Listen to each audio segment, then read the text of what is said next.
राधे राधे, जय श्री कृष्णा। मैं सीमा सिंह बड़ों को चरण स्पर्श, छोटों को प्यार और बराबर वालों को तहे दिल से नमस्कार करती हूँ। आज मैं आपको सावन मास के मंगलवार की व्रत कथा सुनाने जा रही हूँ। सावन मास के मंगलवार के व्रत को मंगला गौरी व्रत के नाम से जाना जाता है। यह व्रत सब पापों का निवारण करने वाला है। विवाह के पश्चात सावन मास के पहले मंगलवार से यह व्रत प्रारंभ करना चाहिए। इस व्रत को करने से महिलाओं को अखंड सौभाग्य की प्राप्ति होती है। इस व्रत में 16-16 बत्ती का दीपक जलाया जाता है।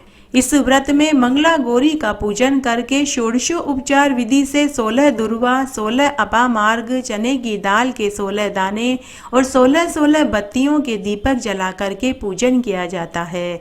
तत्पश्चात श्रद्धा भक्ति भाव से नैवेद्य अर्पित किया जाता है और विधि के सामने चांदी का सिल व लोटा बना करके स्थापना की जाती है। इस प्रकार 5 वर्ष तक इस व्रत को करने से महिलाओं को अक्षय सुहाग की प्राप्ति होती है। आइए अब हम मंगला गौरी व्रत की कथा सुनते हैं। बहुत पुरानी बात है। प्राचीन काल में कुरु देश में श्रुतिकृति नाम का एक राजा था।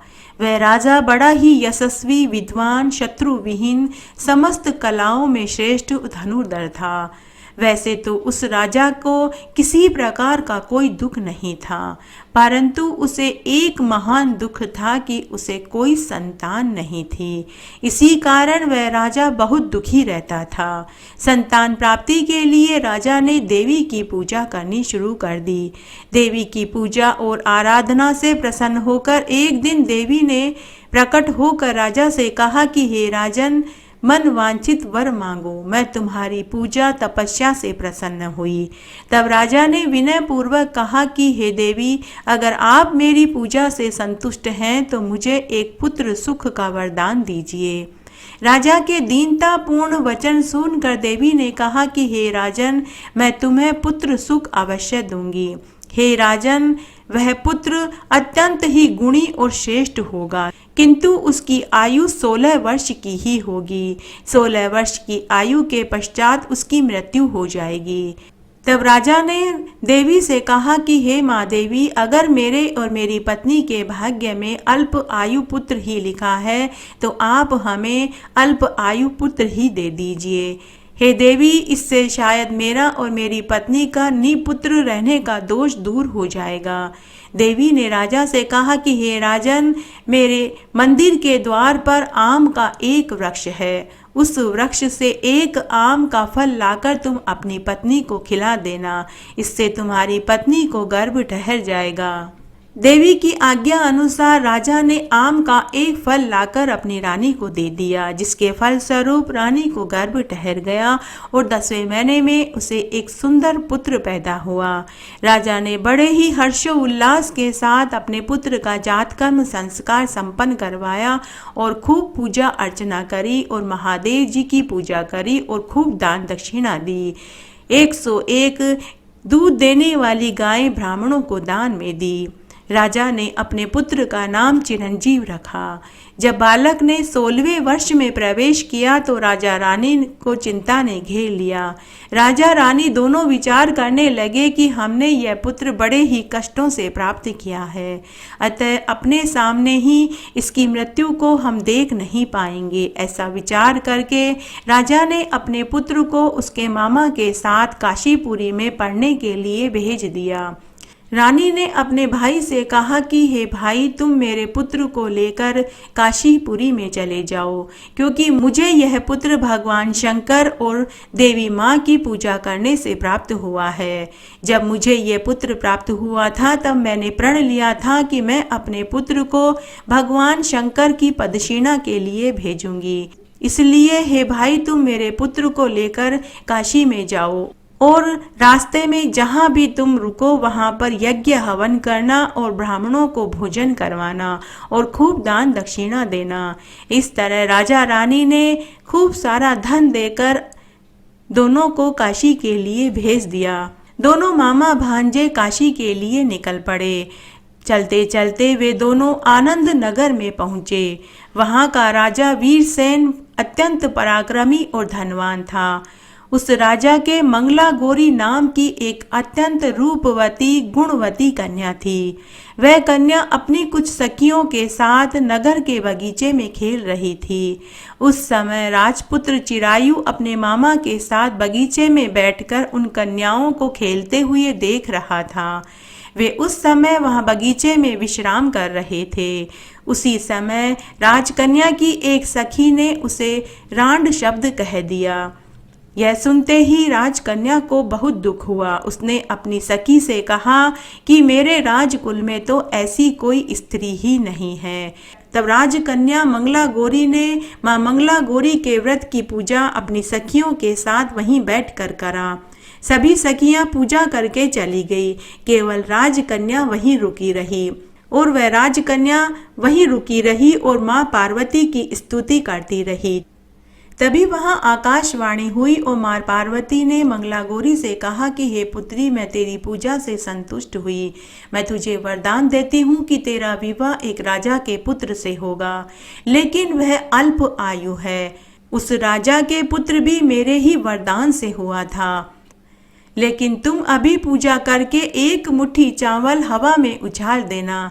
जिसके ऊपर ये चावल के दाने गिरेंगे वह अल्प आयु से दीर्घायु हो जाएगा, और जिसके सिर के ऊपर ये दाने गिरेंगे उसी से तेरा विवाह होगा, और अगर वह अल्प आयु हुआ तो वह दीर्घायु हो जाएगा।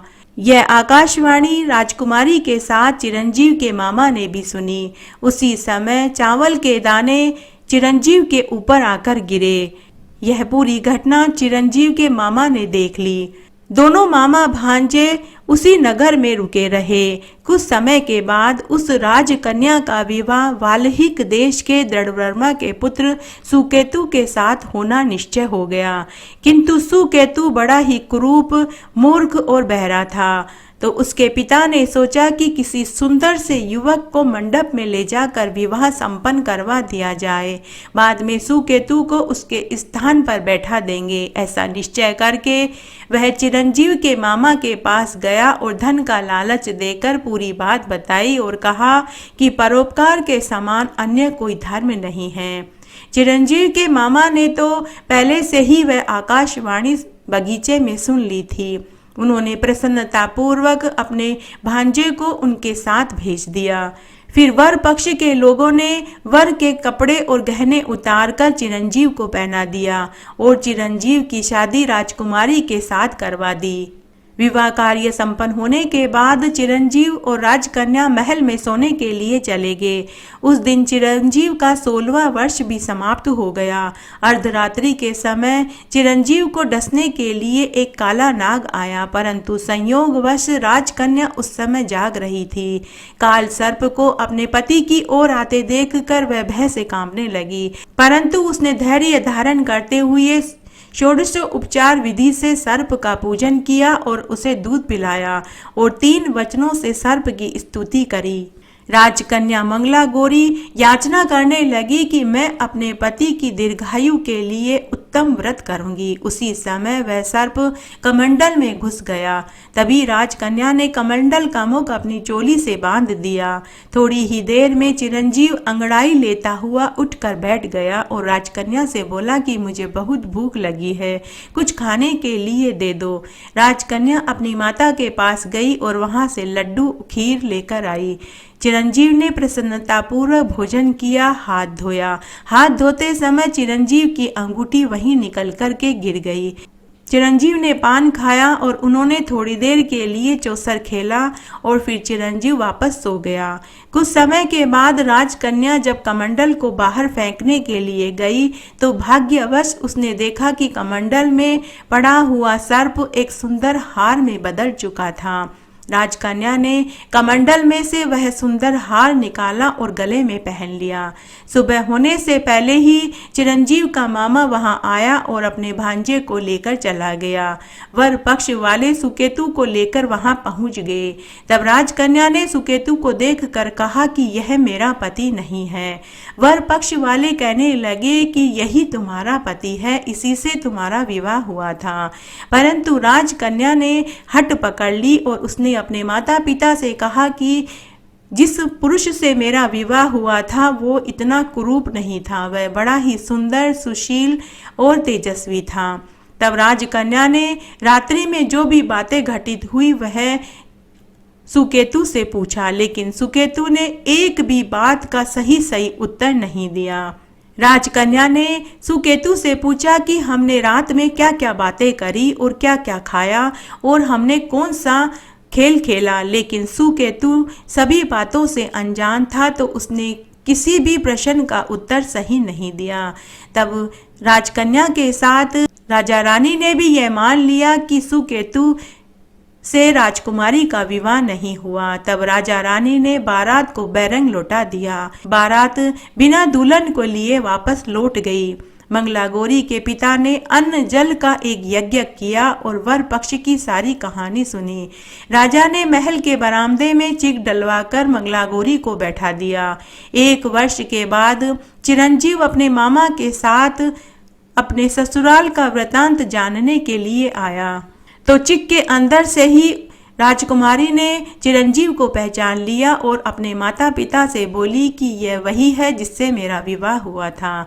तब राजा ने अपने बंधु बांधुओं को बुलाकर अपनी कन्या का विवाह चिरंजीव से करवा दिया और उसे खूब सारा धन दौलत, लाव लश्कर, हाथी घोड़े, ऊंट, दास दासियों के साथ विदा कर दिया। चिरंजीव अपनी स्त्री, मामा व दास दासियों और धन दौलत को लेकर नगर में आया, तो उसके माता पिता ने यह समाचार सुना तो उन्हें विश्वास नहीं हुआ। परंतु जब उन्होंने चिरंजीव को अपनी पुत्र वधू के साथ आते हुए देखा तो उन्हें बहुत खुशी हुई। दोनों वर वधू ने आकर अपने माता पिता का चरण स्पर्श किया। तब माता पिता ने अपने पुत्र और पुत्र वधू को ढेरों आशीर्वाद दिए। चिरंजीव की पत्नी मंगलागौरी ने भी अपने सास ससुर को प्रणाम किया, तो सास ने अपनी पुत्र वधू को दूधो नहाओ पूतो फलों का ढेरों आशीर्वाद दिया। राजकन्या ने मंगलागौरी के उत्तम व्रत के प्रभाव से अपने पति को अल्प आयु से दीर्घायु बना लिया। मंगलागौरी का व्रत करने से सुहागिन महिलाओं का सुहाग अक्षय और अखंड रहता है। जो कोई भी स्त्री पुरुष मंगलागौरी के व्रत के महात्म्य को श्रद्धा भक्ति भाव से सुनता है, उसकी सभी मनोकामनाएं भगवान महादेव और माता गौरी पूरी कर देती है। आइए एक पौराणिक कथा सुनते हैं। एक बार एक वैश्य परिवार था। उसके 3 बेटे और 1 बेटी थी। 2 बेटों व बेटी का विवाह हो चुका था। छोटा बेटा अभी कुंवारा था। उनके पास थोड़ी सी खेती बाड़ी की जमीन थी जिस पर वे सभी मेहनत मजदूरी करते थे। साथ ही उनके एक परचूनी की दुकान थी। समय बीतने लगा। तब एक दिन जब छोटे बेटे के लिए एक नाई विवाह का रिश्ता लेकर आए तो सभी को रिश्ता पसंद आ गया। लड़के के माता पिता बचपन में ही गुजर गए थे। उसके मामा मामी ने ही उसे पाल पोस कर बड़ा किया था। दहेज वो ज्यादा नहीं देंगे, यह बात नाई ने वैश्य परिवार को पहले ही बता दी थी। लेकिन लड़की बड़ी ही गुणवान और सुसंस्कृत और ईमानदार और धार्मिक प्रवृत्ति की थी। छोटे बेटे ने अपने माता पिता और भाई भाभीियों से कहा कि मुझे दहेज नहीं चाहिए, मुझे यह रिश्ता मंजूर है। फिर एक दिन लगन बैठा दिया। वैश्य परिवार ने अपने छोटे बेटे का विवाह धूमधाम से कर दिया। नई बहू बड़ी ही समझदार थी। आते ही उसने घर की जिम्मेदारी उठा ली, बड़ों का आदर करने लगी। तब एक दिन छोटा बेटा बाहर गांव कमाने के लिए चला गया। जाने से पहले उसने माता पिता और भाई भाभीियों से कहा कि मैं 5-7 बरस के बाद ही घर लौटूंगा। मेरी पत्नी का आप सब अच्छे से ध्यान रखना।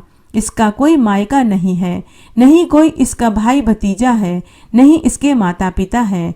छोटी मोटी बात हो जाए तो उसे माफ कर देना। तब सभी ने कहा कि तुम बेफिक्र होकर कमाने जाओ, हम सब संभाल लेंगे।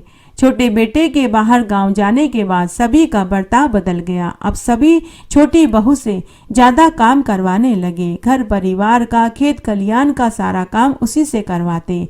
लेकिन छोटी नई बहू बड़ी ही मेहनती थी। उसने कभी किसी काम के लिए मना नहीं किया। वह खूब मेहनत करती थी। तब एक बार की बात है, चातुर्मास का महीना आया तो छोटी नई बहू ने अपने सास ससुर और भाभीियों से कहा कि मैं 4 महीने तक स्नान करूंगी और व्रत करूंगी। मैं अपने मायके में भी अपने मामा मामी के साथ चातुर्मास का स्नान और व्रत करती थी। लेकिन सास ससुर और भाभीियों ने मना कर दिया कि तेरे मायके के रीति रिवाज यहाँ नहीं चलेंगे। यहाँ तो हम जो कहेंगे वही करना होगा। सास ने कहा कि बहू, यहाँ कोई नया नियम नहीं लगेगा, कोई चातुर्मास का स्नान और व्रत नहीं होगा। पहले से ही जो यहाँ रीति रिवाज हैं केवल वही चलेंगे। नई बहू उदास हो गई। चातुर्मास का महीना लगा तो उसने अन्न जल नहीं खाया।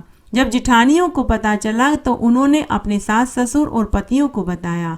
तब सब ने नई बहू से कहा कि बहू, खाना खा लो, यहाँ तुम्हारे रीति रिवाज नहीं चलेंगे। जब 4 दिन तक नई बहू ने भोजन नहीं खाया तो एक दिन नाराज होकर सास ससुर ने और भाभीियों ने नई बहू को घर से निकाल दिया।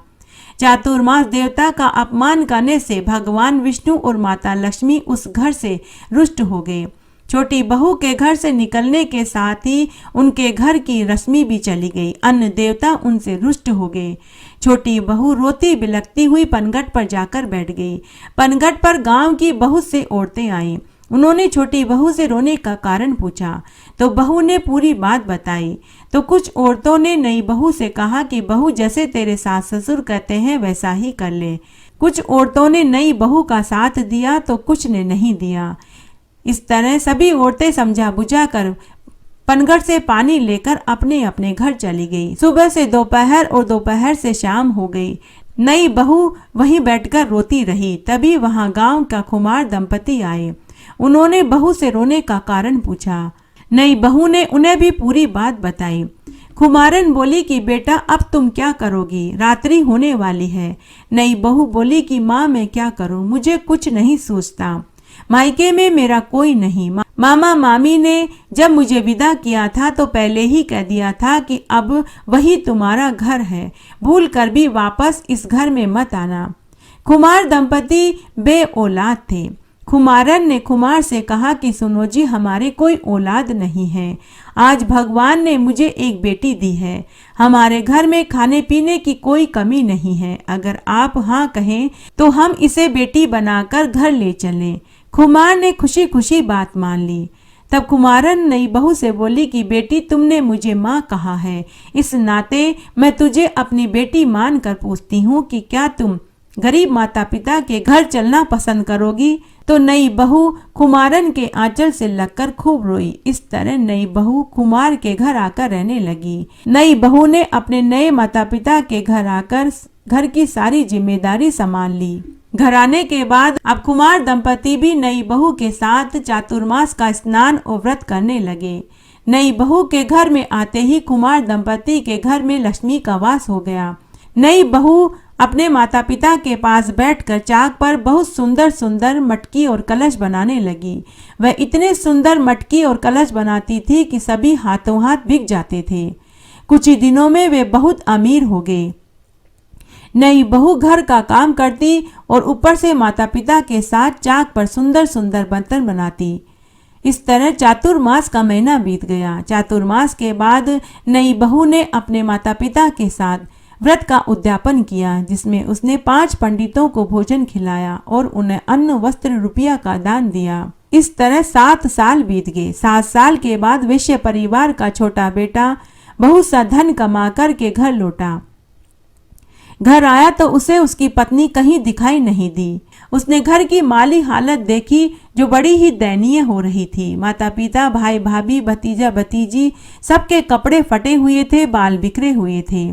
तब छोटे बेटे ने अपने माता पिता, भाई और भाभीियों से ऐसी हालत क्यों हुई इसका कारण पूछा। तब वैश्य दंपति और उसके भाई भाभी बोले कि तुम्हारी पत्नी जादूगरनी थी, टोने टोटके जानती थी। यह सब उसी की वजह से हुआ है। वह घर छोड़कर चली गई है। वैश्य के बेटे ने पूछा कि वह कहाँ गई होगी। तो उसके माता पिता ने कहा कि अब तो इतने बरस हो गए हैं, कहीं मर खप गई होगी। छोटे बेटे को अपने माता पिता और भाई भाभी की बात पर विश्वास नहीं हुआ। वह उसी समय अपनी बहन के ससुराल गया और उससे पूरी सच्चाई पूछी। तो उसकी बहन ने अपने भाई को पूरी सच्चाई बता दी कि भाई भाभी तो चातुर्मास का स्नान और व्रत करना चाहती थी, लेकिन माँ, बाबूजी और भाई और भाभीियों ने उसे चातुर्मास का स्नान और व्रत करने नहीं दिया। जब 4 दिन तक वह भूखी प्यासी रही तो माँ, बाबूजी और भाभीियों ने उसे घर से निकाल दिया। सच्चाई जानने के बाद वैश्य का बेटा वापस अपने घर आया और अपने माँ बाबूजी और भाई और भाभीियों से बोला कि आप सभी ने मेरी पत्नी को चातुर्मास का स्नान और व्रत करने नहीं दिया। वह केवल चातुर्मास का स्नान और व्रत ही तो करना चाहती थी। उसने कोई चोरी चकारी, कोई लूटपाट थोड़ी ही करी थी जो आपने उसे घर से निकाल दिया। तब वह अपने माता पिता और भाई भाभी से बोला कि अब मैं इस घर में कदम तभी रखूंगा जब मुझे मेरी पत्नी मिल जाएगी। ऐसा कहकर वह घर से निकल पड़ा। दुखी होकर वह गांव के पनघट पर आकर बैठ गया। तब उसने गांव की औरतों से अपनी पत्नी के बारे में पूछा। तब गांव की औरतों ने उसे पूरी सच्चाई बताई कि बेटा, तुम्हारी पत्नी तो गांव में खुमार के घर बेटी बनकर रह रही है। उसी समय वैश्य का बेटा वापस घर आया और अपने माँ बाबूजी और भाई और भाभीियों से बोला कि आप सब अभी मेरे साथ चलिए और मेरी पत्नी से अपनी गलती की क्षमा मांगिए। मेरी पत्नी यहीं इसी गांव में खुमार के घर बेटी बनकर रह रही है। तब सभी कुमार के घर आए। उन्होंने नई बहू से अपनी गलती की माफी मांगी। तब कुमार दंपति ने अपनी बेटी से कहा कि बेटी, हम लालची नहीं हैं।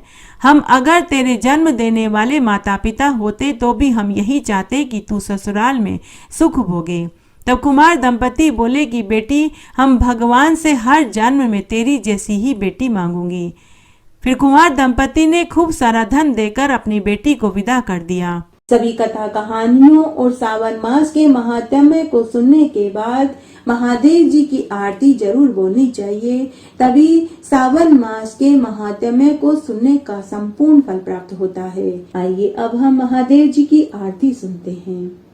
शीश गंग अर्धंग पार्वती सदा विराजत कैलासी, नंदी भंग नृत्य करत है गुण गावत शिव की दासी। शीतल मंद सुगंध पवन भय बैठे हैं शिव अविनाशी, करत गान गंधर्व सप्त सुर राग रागनी सब गासी। अक्षर अक्ष भैरव है डोलत बोलत है बन के वासी, कोयल शब्द सुनावत सुंदर भ्रमर करत है गुंजासी। कल्प वृक्ष अरुपारी जात कह लाग रहे हैं लक्षवासी, सूर्यकांत सम पर्वत शोभित चंद्रकांत नवमी मासी। चौरी तूलित फलत फुलत है पुष्प चढ़त है वर्षासी, देव मुनि जन की भीड़ पड़त है निगम रहत जो नित गासी। ब्रह्मा विष्णु का ध्यान धरत है कछु शिव हमको परमासी, रिद्धि सिद्धि के दाता शंकर सदा आनंद के सुखरासी। जिनके सुमिरन सेवा करते टूट जाए यम की फांसी, त्रिशूल धर का ध्यान निरंतर मन लगाए कर जो दासी। दूर करे विपदा शिव तिनकी जन्म सफल शिव पद पासी, कैलाशी काशी के वासी अविनाशी प्रभु सुध लीजो। सेवक जान सदा चरणन को अपनो जान दरस दीजो।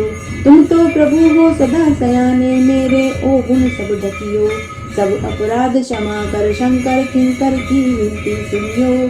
शीश गंग अर्धंग पार्वती सदा विराजत कैलासी, नंदी भृंग नृत्य करत है गुण गावत शिव की दासी। तुम तो प्रभु हो सदा सयाने मेरे ओ गुण सब ढकियो, कैलाशी काशी के वासी अविनाशी प्रभु सुध लीजो। सेवक जान सदा चरणन को अपनो जान दर्श दीजो। तुम तो प्रभु हो सदा सयाने मेरे ओ गुण सब ढकियो, सब अपराध क्षमा कर शंकर किंकर की विनती सुनी हो।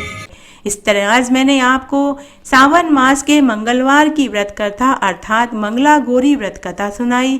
मेरे साथ बने रहने के लिए आपका धन्यवाद। आगे की कथा कहानी के लिए भी आप इसी तरह मेरे साथ बने रहें। धन्यवाद।